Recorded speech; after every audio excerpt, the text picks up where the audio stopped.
जब तक हम दुख से भागते रहेंगे तब तक दुख हमारा पीछा नहीं छोड़ेगा, और जिस दिन पलट कर खड़े हो गए दुख से निपटने के लिए, तो दुख तुम्हें छू नहीं सकेगा। बस इतनी हिम्मत रखनी है। हम बड़े महापुरुषों की बात कह रहे हैं। जब तक तुम दुख से भागोगे तो जिधर भाग रहे हो दुखालयम अशाश्वतम, दुख ही दुख है।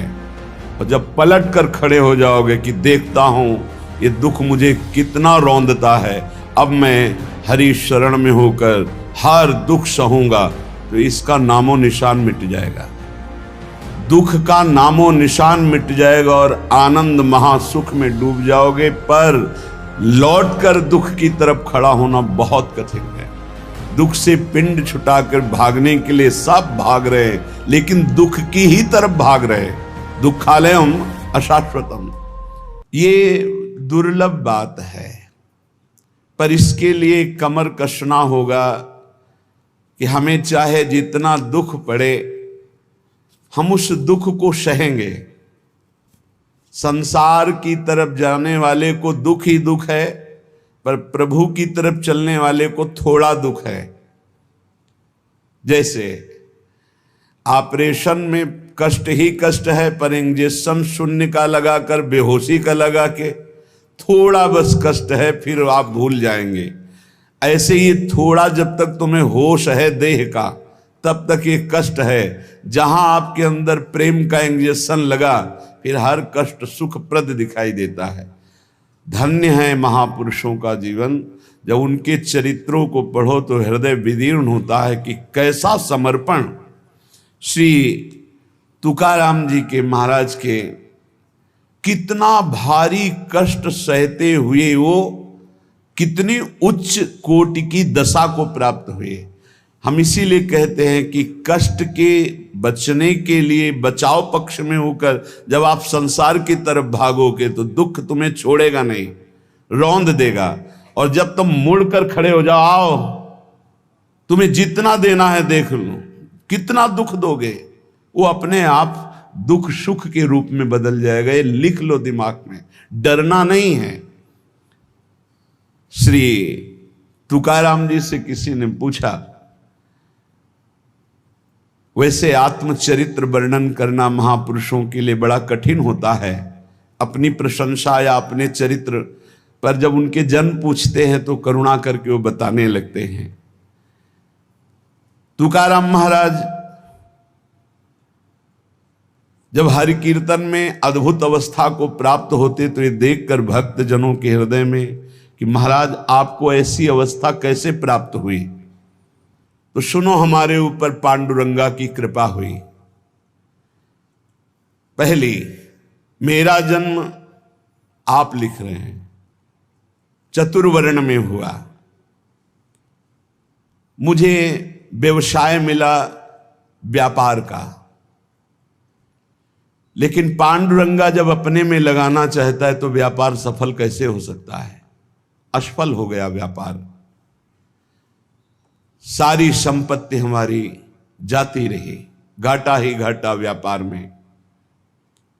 हमारे कुल से विट्ठल भगवान की उपासना होती रही, कुल में परंपरा चली आ रही थी कि हमारे कुलदेव पांडुरंगा विट्ठल भगवान। ध्यान से सुनना, चतुर्वर्ण में हमारा जन्म हुआ, व्यापार किया गया, व्यापार में घाटा ही घाटा। ऐसी परिस्थिति आई, माता पिता का स्वर्गवास हो गया, बहुत दुख मिला, ना खाने को, ना व्यापार चला, माता पिता ऊपर से पधार गए, अकाल पड़ गया। जो घर में बचा हुआ अन्न था कुछ दिनों में खत्म हो गया, बाहर से आने का कोई गुंजाइश ही नहीं रह गई, सब स्वाहा। जो हम पिता माता की बनाई हुई प्रतिष्ठा थी वो भी धूल धूसरित हो गई। यहां तक कि मेरे परिवार को अन्न के लिए तड़प तड़प कर प्राण त्यागना पड़ा, खुद आपने लिखा। हर तरह से चारों तरफ मुझे अंधेरा ही अंधेरा, कष्ट ही कष्ट। आपको स्थिति कैसे प्राप्त हुई आप वर्णन। मुझे अपने ऊपर लज्जा आने लगी कि ना पत्नी को अन्न दे सका, ना परिवार को पाल सका। क्या जीवन मेरा, बड़ा हृदय में दाह हुआ, सब कुछ नष्ट भ्रष्ट हो गया। ये जिस पर मैं कृपा करता हूं ये लीला। ऐसी हालत में अब कुछ नहीं बचा, तो विट्ठल भगवान का मंदिर जो टूटा हुआ पड़ा था उसमें जो सेवा हो रही थी उसमें लग गया जाकर के, जीर्णोद्धार।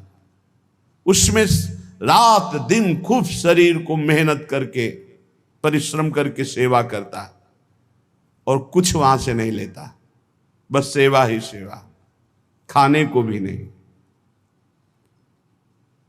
मन में उमंग आई, पहली बार की एकादशी व्रत रहूंगा। प्रारंभ की बात बता रहे हैं जहां से स्थिति भगवदाकार बनती है। देखो, जिस पर विशुद्ध कृपा होती है ये प्रतिकूलताएं शुरू हो जाती हैं। कोई भी भक्ति मार्ग का उपासक घबराए नहीं, हिम्मत रखे। ये प्रतिकूलताएं अनंत जन्मों की बिगड़ी को सुधारने के लिए हैं, क्योंकि एक ही रास्ता बचता है प्रभु का। प्रतिकूलता ना मिले तो चढ़ाई नहीं चढ़ सकते अध्यात्म की। मन में आया कि बाद से एकादशी रहा करूंगा। अब एकादशी तो है ही, क्योंकि कुछ घर में है ही नहीं, तो पर एकादशी व्रत रहने का। भजन में मन नहीं रमता था क्योंकि अभ्यास ही नहीं था। देख लीजिए, इतने बड़े महापुरुष जो सदेह विमान में बैठकर भगवत धाम गए। आप लोग चिंता मत करें, आप लोग जो कहते हैं मेरा मन भजन में नहीं लगता, तो कुछ तो लगता है। श्री तुकाराम जी लिख रहे हैं, आरंभ में बिल्कुल मेरा भजन में मन नहीं लगता था, पर संतों के चरित्र पढ़ने में मन लगता। संतों के चरित्र पढ़ता और उनके वचनों को बार बार याद करता कि उन्होंने क्या कहा है। उनके वचनों से मुझे बोध होने लगा।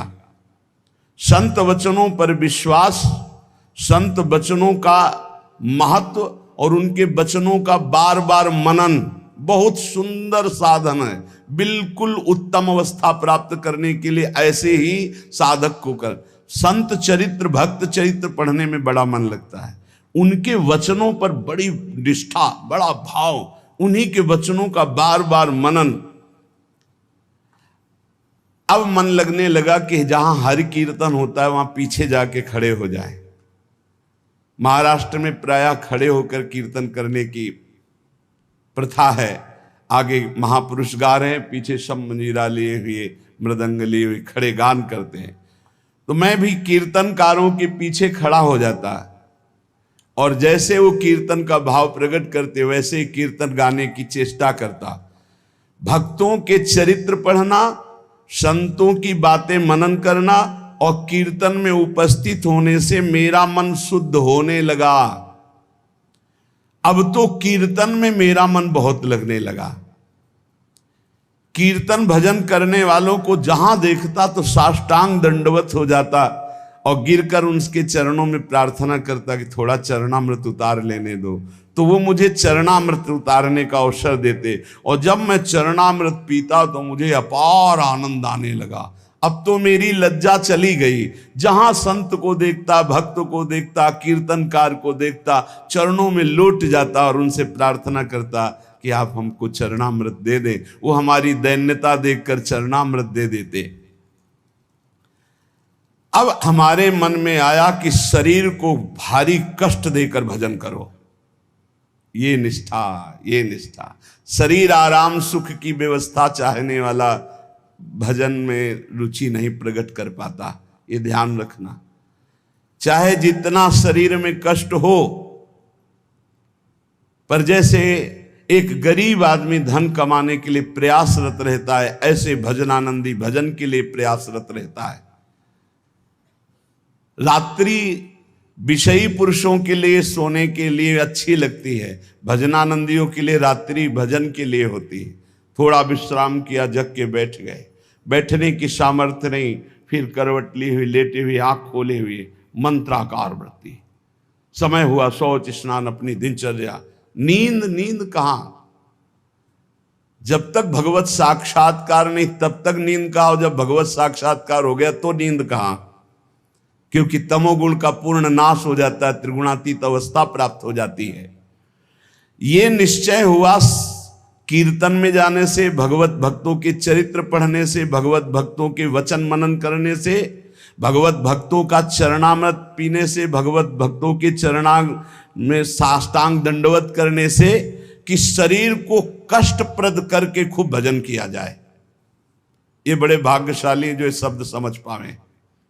शरीर को कष्ट रखते हुए भजन करना, चैन नहीं लेने देना, ये बड़े भाग्यशाली होंगे सो ये बात पकड़ पाएंगे। अब शरीर को कष्ट, अब बैठे हैं, जैसे श्री महात्मा बुद्ध जी ने कहा, इहासने सुसत्य में शरीरम, मेरा शरीर इसी आसन पर बैठकर सूख जाए, हड्डी टूट जाए, मांस गलित हो जाए, लेकिन जब तक ब्रह्मबोध नहीं होगा मैं उठूंगा नहीं। ये निष्ठाएं महापुरुषों की पकड़नी होती है। शरीर को बहुत सुखद नहीं, उचित भोजन, उचित नींद, रात दिन भजन।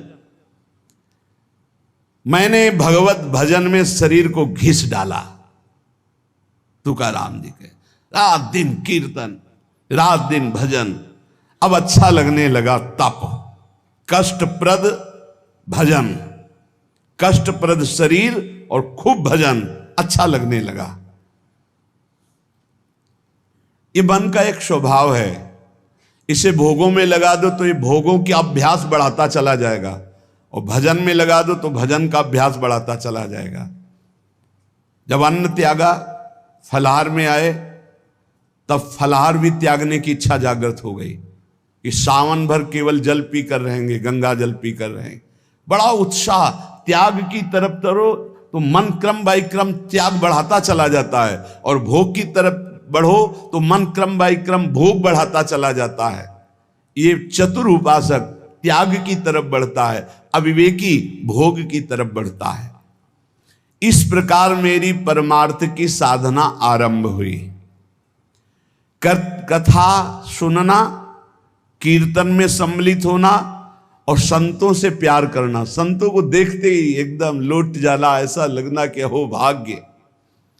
ये प्रायः महापुरुषों की वाणियों में पाया गया। गोस्वामी तुलसीदास जी कहते हैं, जैसे मेघ को देखकर मोर कुहुक पड़ता है, नाचने लगता है, ऐसे संत को देखकर जो भक्त आनंदित हो जाता है, ओहो अहो भाग्य, आज संत दर्शन हुए, और मन नाच पड़ता है। उसके हृदय में भगवान प्रेम वर्षा करते हैं।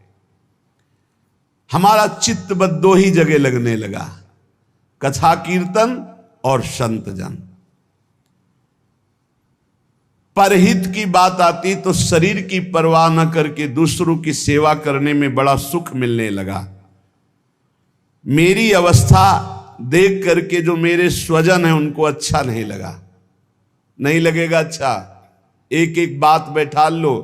कई लोग शिकायत करते हैं, परिवार के लोग हमसे ठीक से बात नहीं करते, हमारा उपहास करते हैं।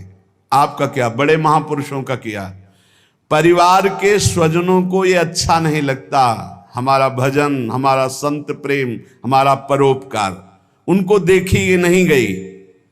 भाई बंद, स्त्री, ये सब हमारा जो ये भाव है इसके विरुद्ध करने लगे।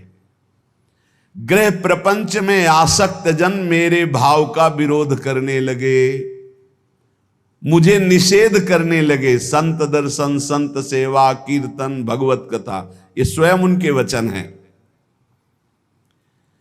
मैंने अपने हृदय में निश्चय कर लिया था, कठोर हृदय बना लिया था, हर दुख सहूंगा पर अब पांडुरंगा को नहीं छोड़ूंगा, अब विट्ठल को नहीं छोड़ सकता।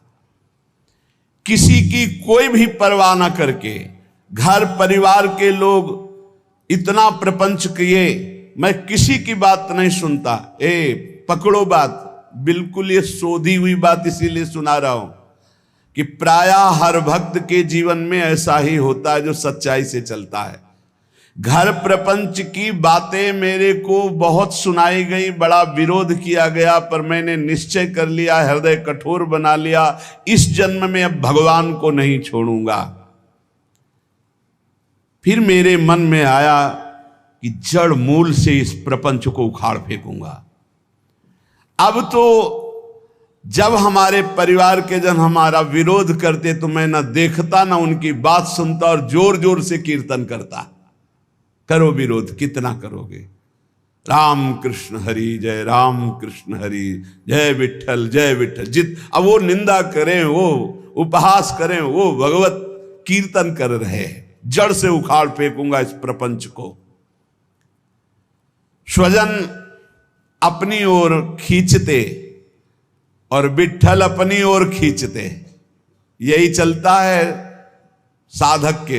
एक तरफ भगवान का आकर्षण, एक तरफ माया का आकर्षण। पर हमने भगवान की तरफ, परमार्थ की तरफ कदम जोर से बढ़ाए। अब साधक का यहां निर्णय है कि तुम माया के आकर्षण में जाते हो या प्रभु के आकर्षण में।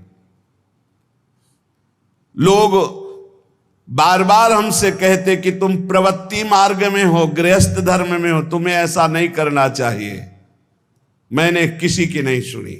अब इस जन्म में मुझे भगवत प्राप्ति करनी है, तुम्हारे किसी के उपदेश हमारे दृढ़ निश्चय को नहीं बदल सकते। इतनी खींचातानी जीवन में उपस्थित हो गई कि सत्य की पहचान के लिए मुझे मन को समझाना पड़ा कि तू मेरा साथ दे दे। अब जगत में तो कोई साथ नहीं दे रहा, ऐ मन तू मेरा साथ दे दे, तू मेरा साथी बन जा और सत्य स्वरूप भगवान श्री हरि के पथ का अनुसरण कर, तू कृतकृत्य हो जाएगा। तुकाराम जी महाराज कह रहे कोई साथ नहीं दे रहा, ऐ मन तू तो मेरा साथ दे दे, मेरा साक्षी बन जा और भगवान सत्य स्वरूप हैं, उनके मार्ग का अनुसरण कर। इस असत्य संबंध, पति पुत्र परिवार, ये मिथ्या नश्वर प्रपंच भोग, तिलांजलि दे दे मन, तू मेरा साथी बन जा। मैंने बहुत लोगों के मतों को नहीं माना। मेरे हृदय में नित्य और अनित्य का विवेक जागृत हो चुका था, इसलिए मैंने सत्य को पकड़ा। केवल भगवान का मार्ग ही सत्य है, न ये संबंध सत्य है, न ये संसार सत्य है। इस प्रकार जब मैंने श्री हरि चरण प्राप्ति के लिए दृढ़ निश्चय कर लिया, तो उसी समय भगवान मेरे सदगुरु के रूप में पधारे।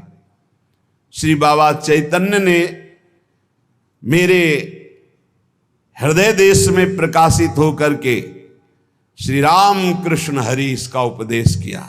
वही कीर्तन करते थे, पर वही गुरुदेव आकर हृदय में उपदेश किए, जिसे कहते हैं स्वप्नादेश। उपदेश किया कि अब तुम श्री राम कृष्ण हरि ही कहो।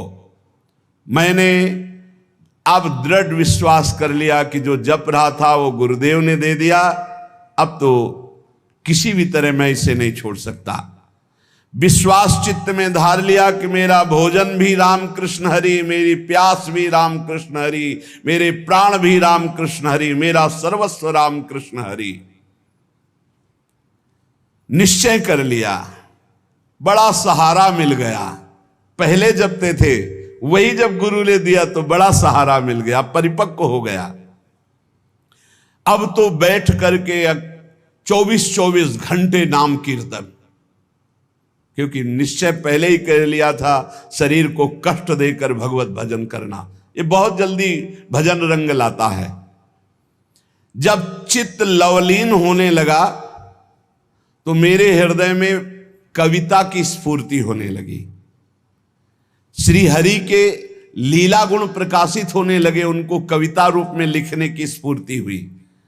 श्री हरि का कीर्तन और श्री हरि प्रदत्त अभंग वाणी प्रकट हुई मेरे हृदय में। मैंने देखा कि मेरी बुद्धि में ये ताकत नहीं थी, ये मेरी बुद्धि में श्री हरि कीर्तन से प्रकाश हुआ, हरि लीलाओं का। ये भगवत प्रसाद से मेरे अंदर आया।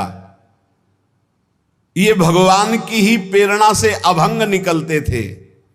मैं गदगद होकर के अश्रु प्रवाह करने लगा कि कैसी कृपा की मेरी बुद्धि में एक भी लीला नहीं थी और आज लीलाओं की बाढ़ आ रही, गुणों की बाढ़ आ रही है। मैंने श्री हरि चरणों के प्रति और दृढ़ विश्वास और दृढ़ श्रद्धा प्रकट हुई। क्रम चलता रहा। बीच में रामेश्वर भट्ट के द्वारा बड़ा हमारे साथ निषेध आघात हुआ। मैंने भगवान की कृपा समझी, निषेध आघात हुआ, उसको भी सहा। बड़े विघ्न डाले जाते हैं। ये माया भगवती बड़ी विचित्र है। भगवान की प्रेरणा से मैंने उसको भी सहा। समाज का विरोध, घर का विरोध, माया का नाना प्रकार तांडव, खाने को नहीं, हर अव्यवस्था। चलो भजन, यहां जरा सा कामना पूर्ति नहीं होती, बोले अश्रद्धा हो गई भगवान में। ये कोई भगत है? भगवान ही हमारे प्रीतम हैं, उन्हीं को प्रसन्न करना है। इसलिए नाम कीर्तन और सुंदर कवित्व रचना करके उनको सुनाता। जब मैं ऐसा करता तो बहुत लोगों ने मुझे अनुचित ठहराया। इन बातों को बहुत पकड़ना है, हिम्मत से चलना है। बहुत लोग विरोध करने लगे। जो मेरी लिखी हुई वाणी थी, बड़ा विरोध होने लगा। इस विरोध से मेरा चित्त यूं दुखी हुआ कि हे हरि, आप प्रेरित करते हो, सो मैं लिखता हूं, सो मैं गाता हूं, फिर ये विरोध क्यों? जब मुझे लगा कि मेरे हरि ही नहीं चाहते हैं, तो जितने अभंग रचना की थी सबको लेकर के इंद्रयाणी नदी के दह में जाके डुबो दिया। विरोध कर रहे थे। भगवान के द्वार पर जाकर के, विट्ठल भगवान के द्वार पे, न खाना न पीना, उदास बैठ गया। आप तो ही वाणी प्रकट करते हो, आप ही अभंग लिखाते हो, फिर इतना विरोध करवा दिया, जाके इंद्रायणी में डुबो दिया बाड़ी जी को। अब दर्शन करने वाले तो दर्शन करके चले जाते, ठाकुर जी का शयन हो जाता, फिर ठाकुर जी का मंगला प्रभात दर्शन होता, फिर ऐसे कई दिन व्यतीत हो गए, न खाना न पीना और चुपचाप द्वार पर बैठे रहना। दया आई पांडुरंगा को और साक्षात प्रकट हुए जब कोई नहीं था रात्रि में, वहीं दरवाजे पे पड़े रहते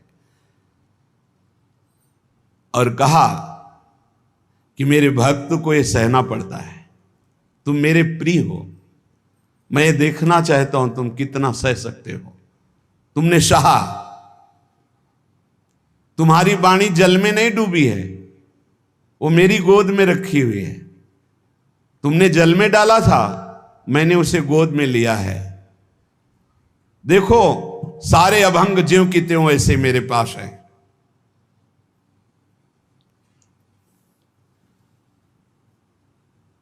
अभंग ज्यों के त्यों, जैसे श्री भगवत रसिक जी की वाणी यमुना जी में, तो यमुना जी ज्यों कत्व, एक अक्षर भी गीला नहीं हुआ था, ज्यों कत्व ले। ऐसे भगवान ने कहा जो तुमने इंद्राणी में डुबो दिया ना अपनी वाणी, कि सब विरोध करते, मैंने अपनी गोद में लिया है। ये रहस्य रघुनाथ कर बेग न जाने कोई, सहना पड़ेगा इतने बड़े महापुरुष को भी। कितने कष्टों से ही भरा जीवन। तुकाराम जी भगवान का सगुण साक्षात्कार करके, भगवान से बात हुई, भगवान ने दर्शन दिया।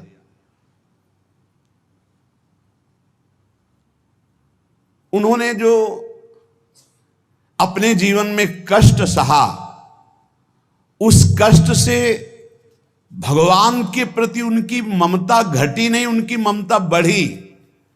भक्त वही है कि जितना उन कष्ट मिले, जितनी विपरीतता आवे, उतना भगवान के प्रति प्रियता बढ़नी चाहिए। ये जगत का जो नाटक का स्वांग रचा है उस परमात्मा ने रचा है।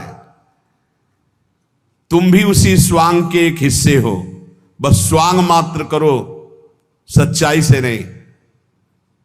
तुम न किसी के सच्चे पति हो, न किसी के पुत्र हो, न किसी के पिता हो, न किसी की पत्नी हो। तुम भगवत स्वरूप हो, स्वांग मिला है, स्वांग करो। सच्चाई है कि मैं ईश्वर के नाम रूप लीला धाम में निरंतर चित्त को जोड़े। ये सच्चा नहीं है, झूठा है। ना तुम कुछ दिन के जो बने हुए पति हो, ना शाश्वत पति नहीं हो। तुम पहले नहीं थे, बाद में भी नहीं रहोगे, बीच में कुछ दिन के हो, लेकिन शाश्वत है सच्चिदानंद प्रभु। श्री तुकाराम जी कह रहे, नटनाट्य अवधे संपादिले सोंग। ये स्वांग है, ये नट का नाट्य है, बिल्कुल नाटक जैसा करो। सत्य है भगवन नाम, भगवत रूप, भगवत लीला। क्या कोई अंगारों की सेज पर सुख की नींद सो सकता है? तो उत्तर आएगा नहीं। तो क्या खटमल की चारपाई पर सुख की नींद सो सकता है? तो बोले नहीं।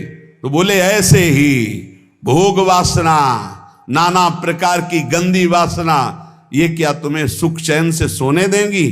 अनंत जन्मों से जलते हुए चले आ रहे हो, आगे भी जलना पड़ेगा। नहीं, आगे बढ़ो, संसार के मार्ग में नहीं, भगवत मार्ग में, तभी सुख से विश्राम कर। गोस्वामी तुलसीदास जी कह रहे हैं, जाकी कृपा लवलेस ते मति मंद तुलसी दास हूं, पायो परम विश्राम, राम समान प्रभु नाही कहूं। पायो परम विश्राम, आप चैन की नींद। काहू के बल भजन को काहू के आचार, व्यास भरोसे कुंवर के सोवत पाव पसार। चैन की नींद, ये अंगारों की सेज पर पड़ना है, जो भोगों में, जो नाना प्रकार की वासनाओं, मानो खटमल की चारपाई पर। कहां चिंता शोक भय से युक्त कहीं नींद आती है? जब तक देह भाव है प्यारे कि मैं स्त्री हूं, मैं पुरुष हूं, तब तक बंधन को प्राप्त हो। भाव ही देह भाव को नष्ट करेगा, भगवत भाव कर्म बंधनों को नष्ट करेगा। दही मत कर जब उससे मक्खन निकाल लिया जाता है, तो मक्खन छाछ में डालने से ऊपर ही रहता है, कभी डूबता नहीं है। जब तक मथा नहीं गया था तो एक में ही एकम एक था, और जब मथ कर दही को मक्खन निकाल लिया गया तो फिर उसे छाछ में छोड़ दो, फिर नहीं मिल सकता। ऐसे ही खूब नाम जप करके पहले जीवत तो नष्ट कर दो, फिर संसार में रहोगे तो ऐसे रहोगे जैसे छाछ के ऊपर मक्खन रहता है, कभी मिल नहीं सकता। तुकाराम जी कहते हैं, दही से पहले मथ करके मक्खन अलग कर लो, फिर मिलाना भी चाहोगे तो चाहे जितना प्रयास करो मिलेगा ही नहीं। ऐसे ही एक बार तुम देह भाव से अलग हो, नाम जप करके ऐसा ज्ञान प्राप्त करो, फिर संसार में तुम्हें कोई नहीं बांध सकता। प्यासा प्यासे की हालत जानता है, भूखा भूखे की हालत जानता है। ऐसे ही भगवत मार्ग का पथिक, केवल भगवत मार्ग के पथिक ही भगवत मार्ग के पथिक को जानते हैं, दूसरे नहीं जान सकते। दूसरों को तो आश्चर्य लगता है, ऐसा कैसे हो सकता है कि घर में खाने को नहीं, हर कष्ट हर, और वो खूब नाच नाच करके नाम कीर्तन कर रहे हैं। ऐसा कैसे हो सकता है कि घर में इकलौते पुत्र का 100 पड़ा हुआ है और वो नाम कीर्तन कर रहे हैं? ऐसा कैसे हो सकता है कि क्षण क्षण पर कष्ट दिया जा रहा है और वो हरि हरि हरि मेरा हरि मेरा हरि? ऐसा कैसे हो सकता है प्रहलाद जी? ऐसा कैसे हो सकता है? 22 बाजारों में मार कोड़े खाल खींच ली गई, फिर भी ना तो भक्ति में फर्क पड़ा ना भक्त में फर्क पड़ा। वैसे ही भक्ति, वैसे ही मुख प्रसन्न। कैसा कैसे हो सकता है? ये बात जैसे प्यासे को प्यासा जानता है, भूखे को भूखा जानता है, ऐसे ही भगवान के भक्त को सिर्फ भगवान का भक्त जानता है। ये विषयी सांसारिक प्रापंचिक लोग उसे नहीं जान सकते। तुकाराम जी कहते हैं, माया योग से जीव दुर्दशा को प्राप्त हो रहा है और भक्ति योग से महासुख को भोगेगा। इसलिए माया योग से हटो और भक्ति योग को प्राप्त करो। अनित्यम असुखम लोको मिमम प्राप्य भजस्व माम। ये संसार के नाशवान सुख भोगों से मन को हटाओ, लोक के भोग तुम्हें दुर्गति को प्राप्त करा देंगे। प्राप्य भजस्व माम, मुझे भजो, भगवान कह रहे मेरा स्मरण करो। बाटे या जनाचे थोर व आश्चर्य विषय वडिम भूतले जीव। तुकाराम जी कह रहे हैं कि जीव भोगों में फंसकर समय को नष्ट कर रहा है। वो समझ रहा है बड़ा अच्छा समय व्यतीत हो रहा है, लेकिन आगे भयानक दुख आने वाला है, फिर मृत्यु होगी, फिर अन्य योनियों में जाओगे। इसलिए भजन कर लो। पैसा के बल से, भोगों के बल से, पद के बल से तुम काल से नहीं बच सकते। उन्मत्त मत हो, भजन कर लो। तुकाराम जी कह रहे बड़ी दया आ रही ऐसे जीवों पर जो भोगों के बल से, धन के बल से अपने जीवन को नष्ट कर रहे हैं कि समय बढ़िया जा रहा है बड़ी मौज मस्ती से, लेकिन वो आगामी दुख को नहीं देख पा रहे हैं। अरे ये मुझे ना भजे ऐसा कौन सा बल है इनको मिल गया कि निश्चिंत होकर भोगों में पड़े हुए हैं। भगवान को भी दया आती है कि ये जीव कैसा भूला हुआ है। इनमें कौन सा ऐसा दम है जो अंत काल में तुम्हें काल से बचा सकता है। रुपया में, पत्नी में, पुत्र में, पति में, परिवार में, धन में, किस में ऐसा बल है जो तुम्हें मृत्यु से बचा सके। जब मृत्यु से नहीं बचोगे तो फिर अगला जन्म होगा, फिर उस योनि में नया। ये कब तक चलता रहेगा? क्या यमदूतों से तुम्हें ये रुपया पैसा बचा लेगा? क्या यमदूतों के दंड से तुम्हें ये नाना प्रकार के शरीर संबंधी लोग बचा लेंगे? नहीं। तो विद्या बचा लेगी, वयस बचा लेगी, प्राणियों का रिश्ता नाता तुम्हें बचा लेगा। अरे अब होश में हो जाओ। संसार काल का कलेवा है, इसमें कोई नहीं बचेगा, सब मरेंगे। इसलिए नाम जप कर ले, अपने को बचा ले। बचाना क्या है? देह भाव से हट गए, बच गए। भजन के बल से देह भाव से हट गए तो मृत्यु का प्रवाह देह में होगा, आपका आपके ऊपर नहीं। आप परम पद को प्राप्त हो जाएंगे। जीव तू मृत्यु को मत भूल। मृत्यु को बड़ा चस्का लगा है लोगों के मारने का। वो किसी को नहीं बख्शती, सबको मारती चली जाती, रौंदती चली जाती है। एकमात्र नंद नंदन यशोदानंदन है जो तुम्हें मृत्यु से बचा सकते हैं, देह भाव रहित करके। चाहे कोई कितना बुद्धिमान हो, क्या चीनी से ऊख बना सकता है?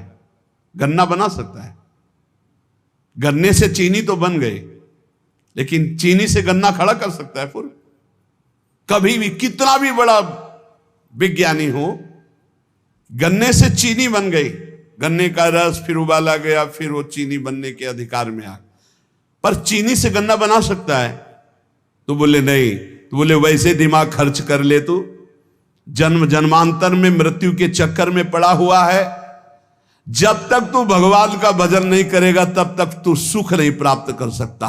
सुख सिंधु से तू प्रकट हुआ है, अब सुख सिंधु का भजन कर ले, नहीं तो तू सुख सिंधु खड़ा नहीं कर सकता संसार में। मकान बना के करोड़ों अरबों रुपया जमा करके नाना प्रकार, जैसे चीनी से फिर ऊख नहीं बनाया जा सकता, ऐसे तू लाख उपाय कर ले अपनी बुद्धि से। इस दुखालय संसार में तू है सुख स्वरूप, लेकिन तू सुख नहीं पा सकता बिना सुख सिंधु का भजन के।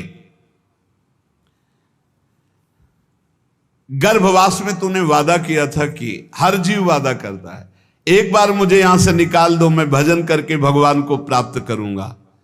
अरे उस वादे को भूल गया। भगवान शेषनाग भी अपनी 2000 जिह्वा से जिनका नाम गुणगान करते हैं, वेद भी जिनका नेति ने, उनसे वादा किया था तूने कि एक बार गर्भ से बाहर कर दो, मैं तुम्हारा भजन करूंगा। बौरा गया, इस माया में आके फिर बौरा गया। अपनी जिह्वा से व्यर्थ की बातें करके, दिमाग से नाना प्रकार के प्रपंच का चिंतन करके फिर फंस गया चक्कर में, वो वादा भूल करके। इसलिए श्री तुकाराम जी कहते, जीवात्मा तू ही अपना तारक है और तू ही अपना मारक है। यदि तूने वादा निभाया और भजन किया तो अपने को तार लेगा, और यदि वादा भूलकर फिर प्रपंच के चिंतन में लगा तो अपने को मार देगा। तू अपना उद्धारक बन। रे जीव, तू मुक्त है, मुक्त हो जा। सोच, ये संसार तेरे को कभी सुख नहीं दे पाया, तो अब क्या तुझे सुख देगा। इसलिए जैसे भोजन पाने से तृप्ति होती है एक एक कवल से, ऐसे एक एक नाम से संसार से वैराग्य, स्वरूप का बोध और भगवान से प्रेम होता है। इसलिए निरंतर नाम जप करो। जो हमारे जीवन का परम लाभ है नाम, हर समय नाम जप करते रहो। जहां संत जन मिले दौड़ कर जाओ, चरण वंदना करो, उनके वचन सुनो। भगवत चर्चा सुनने से नाम जप में बड़ा उत्साह होता है। भजन न होई संग बिन, भजन बिना नहीं प्रेम, और भजन के बिना भगवत प्रेम नहीं हो। प्रेम के बिना इस संसार से मुक्ति नहीं, क्योंकि जब भगवत प्रेम होता है तो शरीर राग नष्ट हो जाता है। नहीं, ये बड़ा कष्टमय शरीर है। अभी भगवान कृपालु हैं, आपको कष्ट का समय नहीं है इसलिए आप नहीं समझ पा रहे हैं। नहीं, बड़ा कष्ट करना ही है, जी नहीं सकते। बड़ी मतलब आप समझो, अगर स्थिति ना हो तो प्रतिपल कष्ट का समय है, प्रतिपल कष्ट का समय। अगर भगवान का चिंतन न हो तो क्या चिंतन है, क्या कष्ट का चिंतन है। हर समय कष्ट, तो ये क्या हमारे ऊपर ही है क्या? सब जीव को भोगना पड़ेगा। आपकी लंबी यात्रा है, हजारों जन्म बार बार ले लेकर भोगना, इसलिए ऐसे भोगों में फंस करके तुम्हें भुलावे में माया डाल रही। इसलिए हमारी प्रार्थना है इसी जन्म में भजन करके जो कष्ट मिले सह करके मुक्त हो जाओ। बस यही जीवन का परम लाभ है। निरंतर नाम जप ही सब शास्त्रों का, सब भक्तों का है। देखो तुकाराम जी की बात सुनी कि पूरा जीवन कष्ट में, यहां तक ऐसी स्थिति आई कि अन्न के बिना पत्नी मर गई, बच्चे, प्राण पोषण के लिए अन्न नहीं रहा, लेकिन भक्त ने अपनी निष्ठा नहीं तोड़ी। निरंतर नाम